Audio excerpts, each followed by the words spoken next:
Picture this. You're a senior FBI agent who spent 15 years investigating organized crime, financial fraud, and public corruption. You buy a house in what seems like a peaceful suburban community, thinking you'll finally have some quiet after years of chasing criminals. Then your HOA president starts harassing you about your lawn height.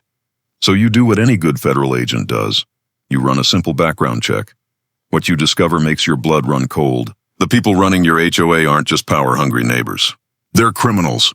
We're talking embezzlement, fraud, money laundering, and connections to organized crime families that you've been investigating for years.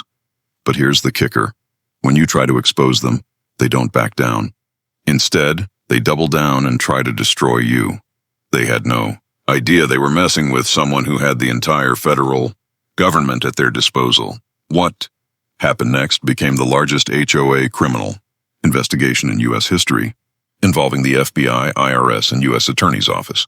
We're talking federal raids, criminal charges, and a corruption scheme so massive it reached into City Hall, the county courthouse, and construction companies across 3 states.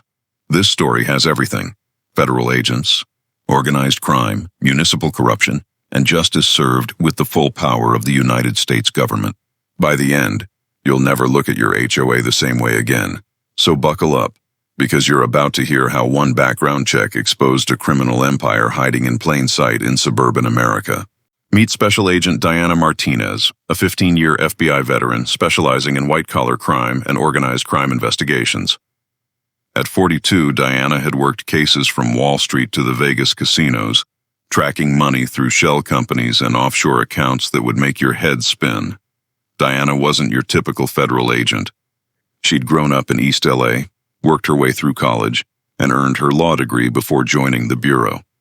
She spoke 4 languages, had a photographic memory for financial records, and could spot fraudulent paperwork from across a room.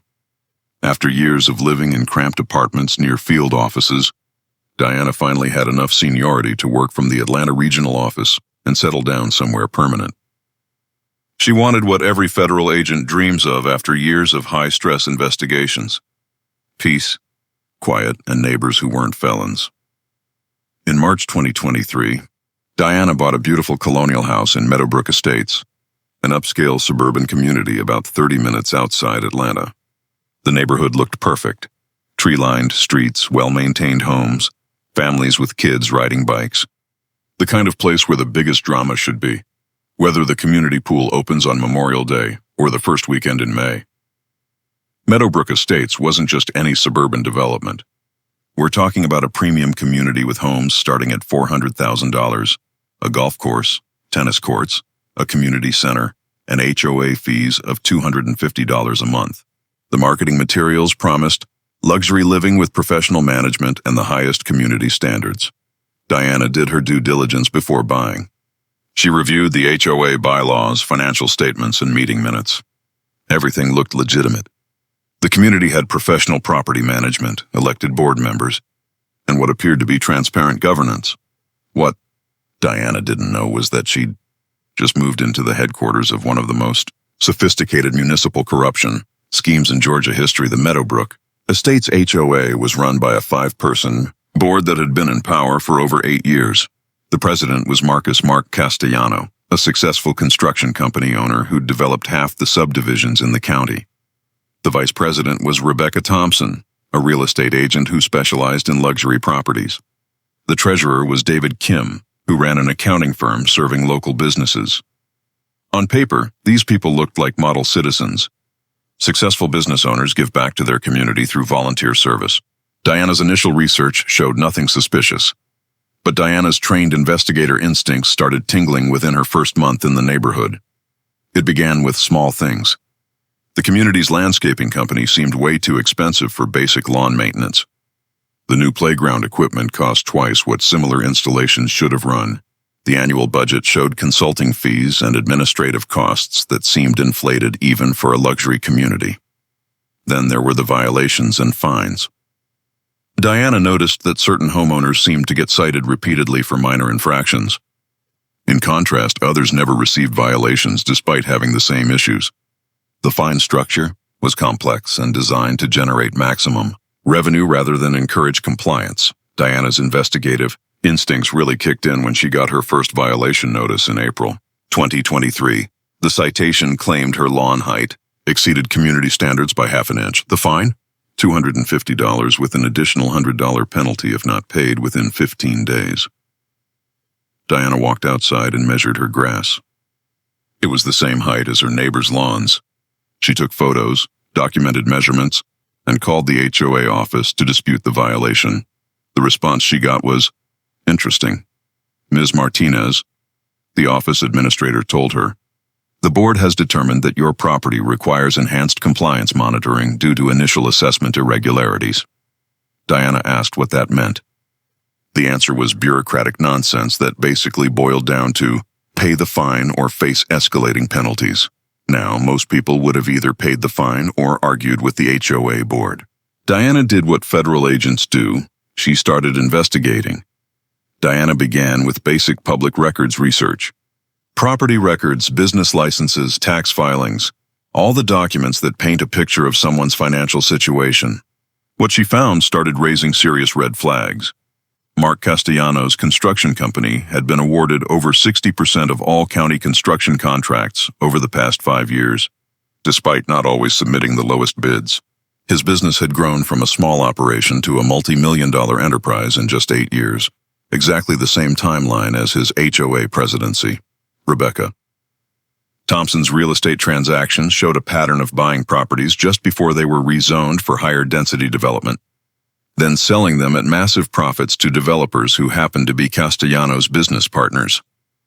David Kim's accounting firm represented not just the HOA, but also the landscaping company, the security company, and several other vendors that had exclusive contracts with Meadowbrook Estates. But the real red flag was the money trail. Diana discovered that Meadowbrook Estates' annual HOA budget was over $2 million, nearly 4 times higher than comparable communities. Where was all that money going? The answer would shock even a veteran federal investigator, because what Diana had stumbled onto wasn't just HOA corruption. It was a sophisticated criminal enterprise using HOA communities as fronts for money laundering, tax evasion, and municipal corruption on a scale that reached into City Hall, county government, and construction companies across the entire Southeast. And when Diana started asking questions, the criminals running her HOA made the worst decision of their lives.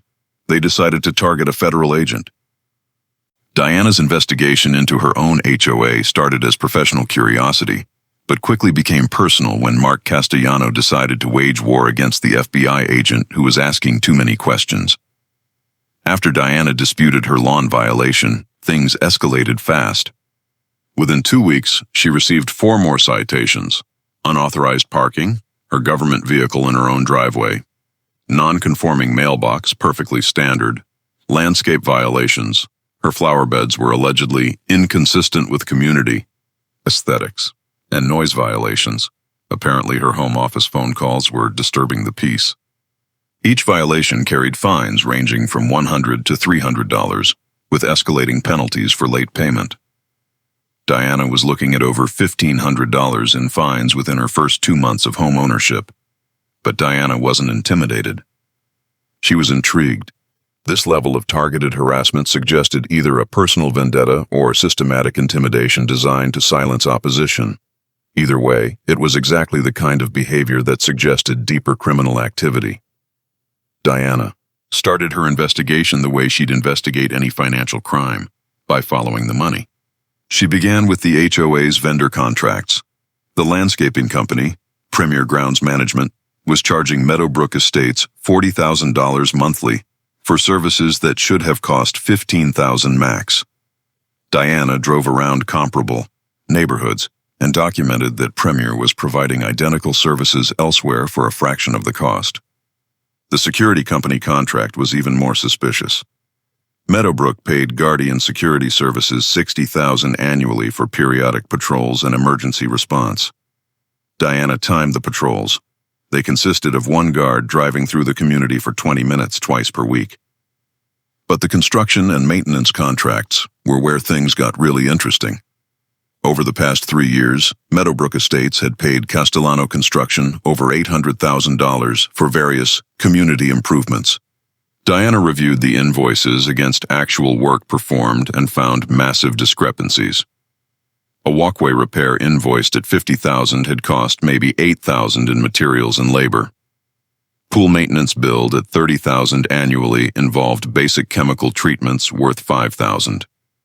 Diana started building a financial model tracking money flow through the HOA.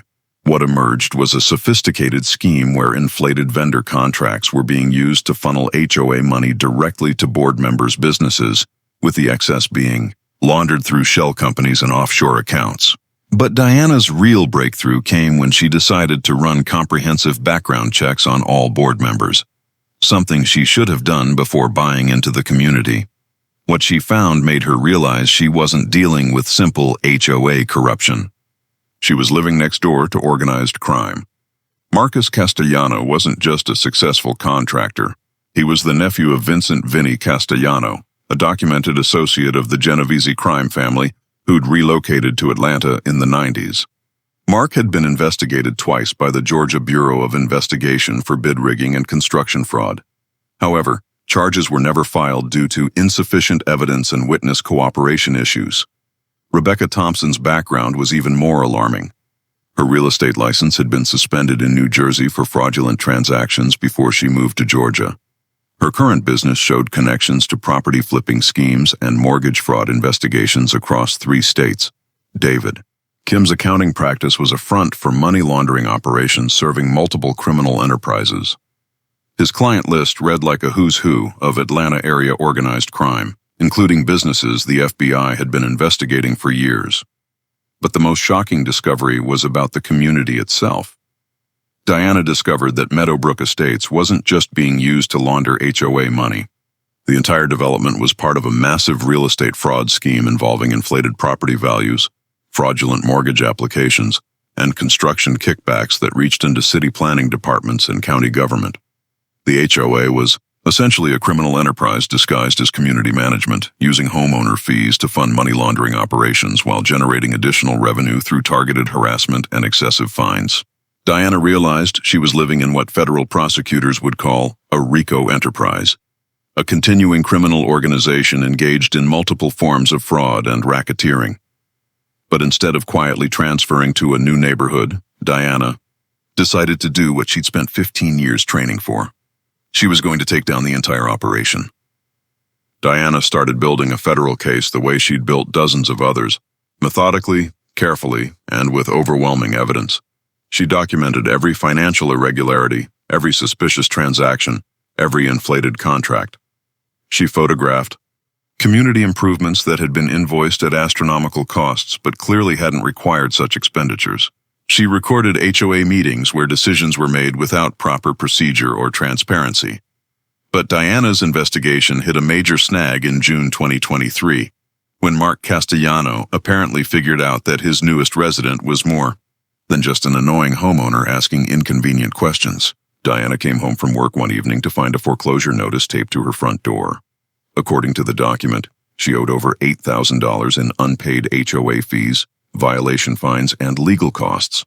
The HOA was exercising its right to foreclose on her property to recover outstanding debts. Diana stared at the paperwork in disbelief. She'd paid every legitimate HOA fee since moving in.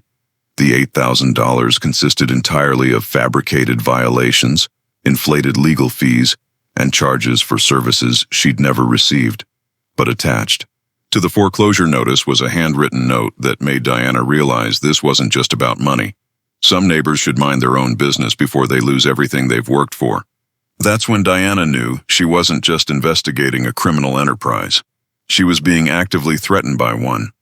Most people would have been intimidated. Most people would have paid the money, moved away, or backed down from the fight. Diana wasn't most people. She was a federal agent who'd spent years going after organized crime families, corrupt politicians, and white-collar criminals who thought they were untouchable. Mark Castellano and his criminal HOA board had just made the worst mistake of their lives.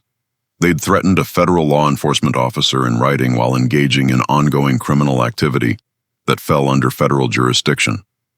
Diana picked up her phone and made a call that would change everything. "This is Special Agent Martinez, Atlanta Field Office." I need to speak with the RICO Task Force Coordinator. We have a situation. The full power of the federal government was about to come down on Meadowbrook Estates like a hurricane. July 15, 2023, 5:45 a.m. Diana was getting ready for work when she looked out her front window and saw something that made her smile. A convoy of black FBI Suburbans rolling into Meadowbrook Estates like they owned the place. Operation Neighborhood. Watch was about to begin. Diana had spent 6 weeks building an airtight federal case against the Meadowbrook Estates criminal organization.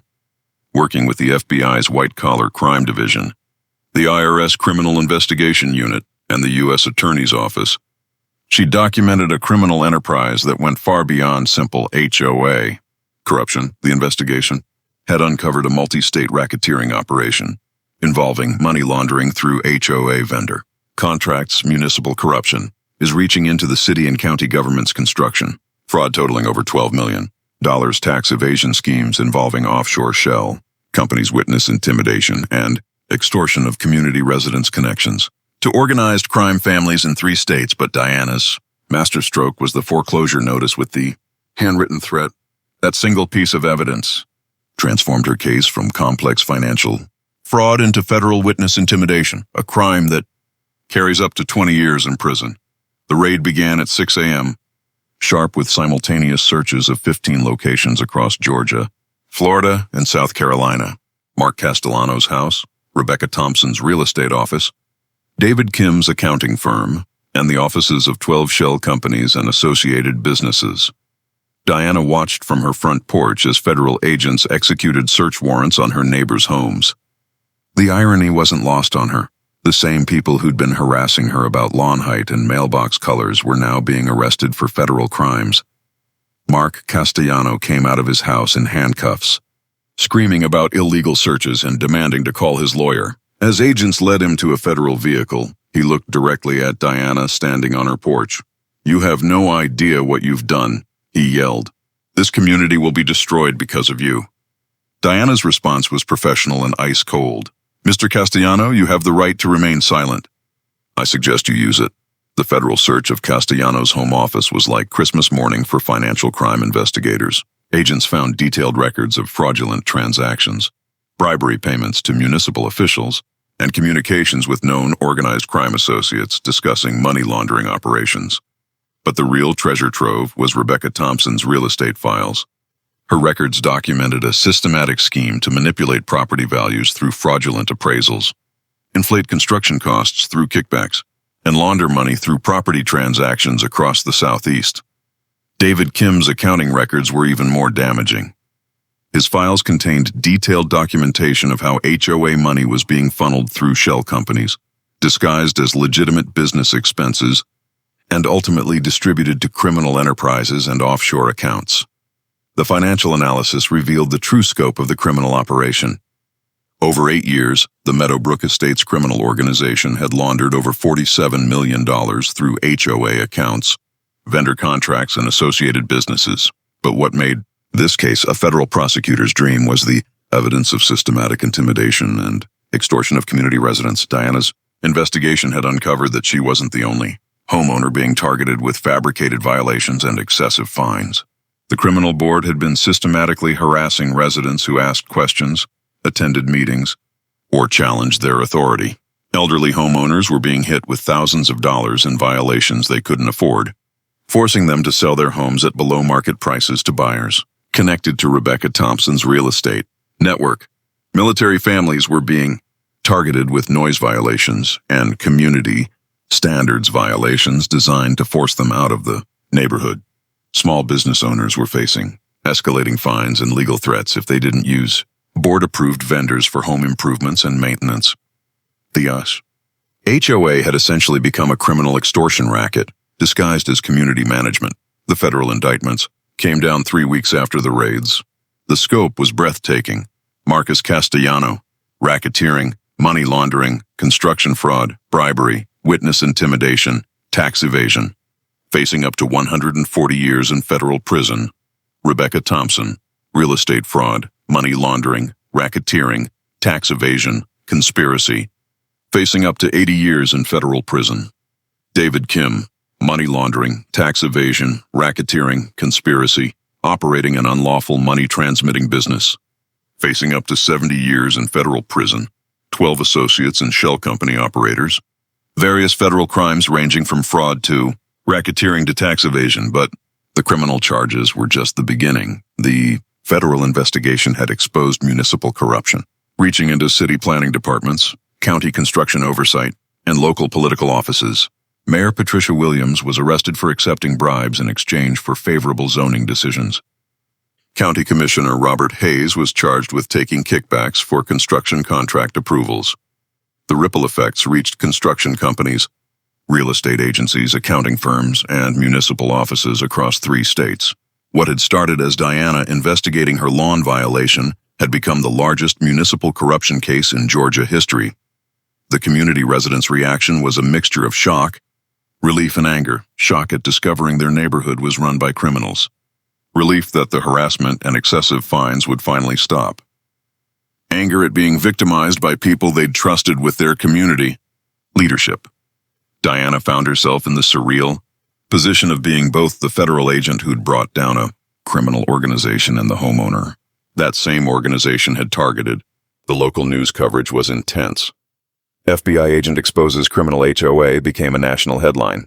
Diana found herself giving interviews about how federal law enforcement approaches organized crime, investigations while standing in front of her suburban home. But the most satisfying moment came when Diana received a phone call from her FBI supervisor. 3 days after the arrests, Agent Martinez, "I've got good news and interesting news. The good news is that the U.S. Attorney wants to recommend you for a commendation for exceptional investigative work. The interesting news is that your HOA just voted to waive all outstanding fines and fees for every homeowner in the community. Apparently they're very grateful for your service." Diana laughed. "Sir, does that mean my lawn height violation is finally dismissed?" "Agent Martinez, I think your lawn violation is the least of anyone's concerns right now." That evening, Diana stood on her front porch looking out at Meadowbrook Estates, her community, finally free from the criminals who'd been terrorizing residents for 8 years. The federal raids had accomplished something Diana had never expected when she first moved to the suburbs. She'd found peace, quiet, and neighbors who definitely weren't felons anymore. The impact of Operation Neighborhood Watch was immediate, comprehensive, and reached far beyond one suburban community. Within 24 hours of the arrests, Meadowbrook Estates underwent a complete transformation. The criminal board was dissolved, the fraudulent vendor contracts were terminated, and an emergency election was held to establish legitimate community governance. New interim board's first action was to hire an independent forensic accounting firm to audit 8 years of HOA financial records. What they found was staggering. Residents had been overcharged over $2 million through inflated fees, fraudulent assessments, and fabricated violations. Every homeowner in the community received a detailed financial statement showing how much they'd been defrauded. Diana's personal losses totaled over $4,000 in bogus fines and inflated fees, money that would be refunded through the Federal Asset Forfeiture Recovery Program. But the community impact was more than just financial.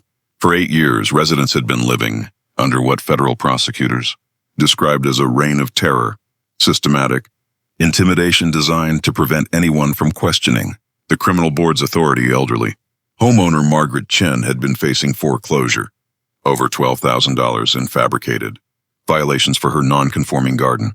Military family, the Johnsons had received over 30 violations in 2 years for everything from unauthorized patriotic displays to excessive child noise. Small business owner Carlos Rodriguez had been hit with escalating fines designed to force him to sell his home below market value. All of these harassment campaigns immediately stopped. The fraudulent violations were dismissed, the excessive fees were refunded, and residents finally felt safe participating in community governance. The federal prosecution was swift and decisive. Faced with overwhelming evidence and potential sentences exceeding a century in prison, all 3 primary defendants accepted plea agreements rather than face trial. Marcus Castellano pled guilty to racketeering and money laundering charges, receiving a 28-year federal prison sentence and forfeiture of over $15 million in assets. His construction empire was dismantled, with contracts being awarded to legitimate businesses through competitive bidding. Rebecca Thompson pled guilty to real estate fraud and racketeering, receiving an 18-year sentence and forfeiture of over $8 million. Her real estate license was permanently revoked, and she was banned from working in any property-related business. David Kim pled guilty to money laundering and tax evasion charges, receiving a 15-year sentence and forfeiture of over $12 million. His accounting practice was dissolved, and he was permanently barred from providing financial services. The municipal corruption prosecutions were equally successful. Mayor Williams received a 12-year sentence for bribery and conspiracy. County Commissioner Hayes was sentenced to 8 years for corruption and kickback schemes, but the broader impact reached far beyond individual prosecutions. The Georgia legislature passed comprehensive HOA reform legislation requiring mandatory financial audits, background checks for board members, and state oversight of community management companies. The Meadowbrook Act became a model for HOA regulation nationwide.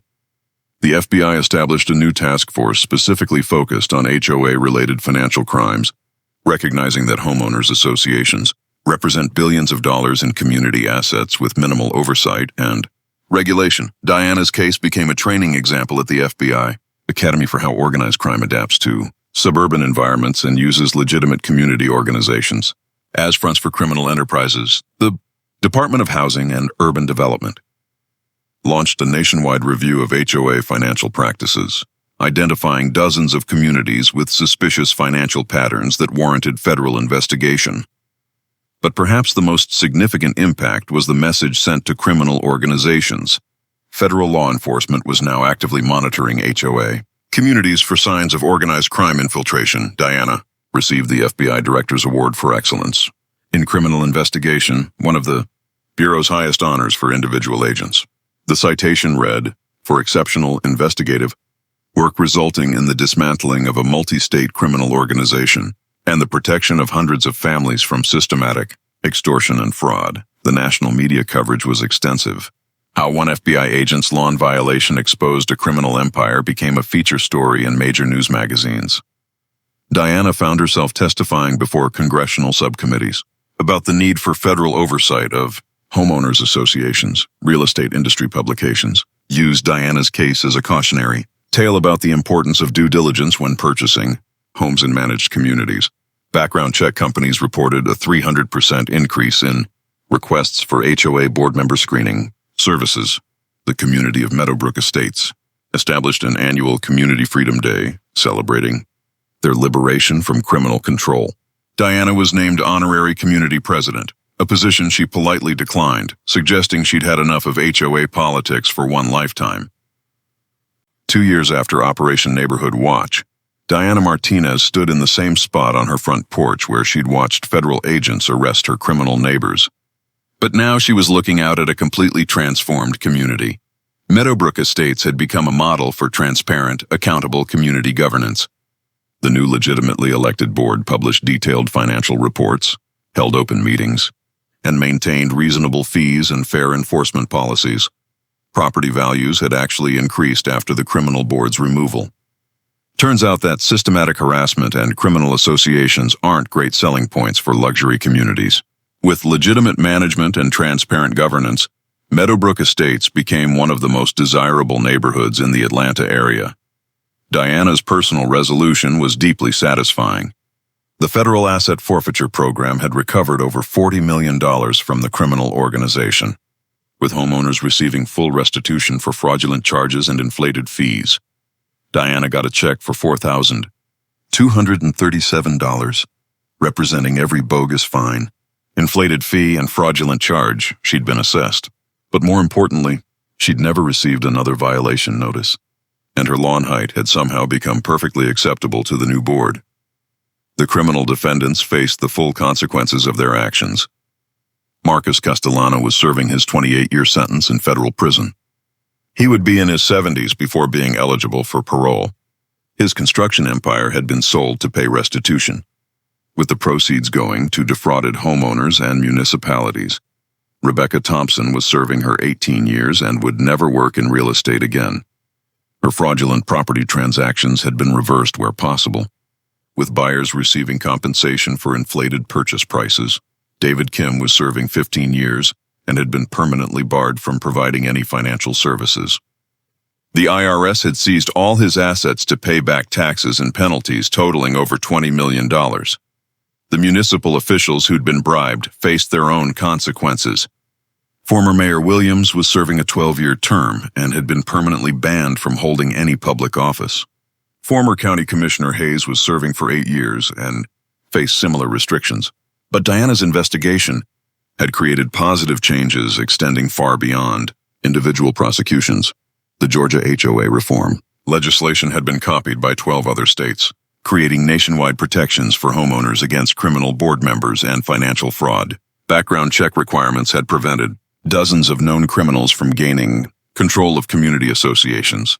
The FBI's new HOA crime task force had identified and prosecuted criminal organizations and communities across the country. Diana's case had become the template for investigating organized crime infiltration of homeowners associations.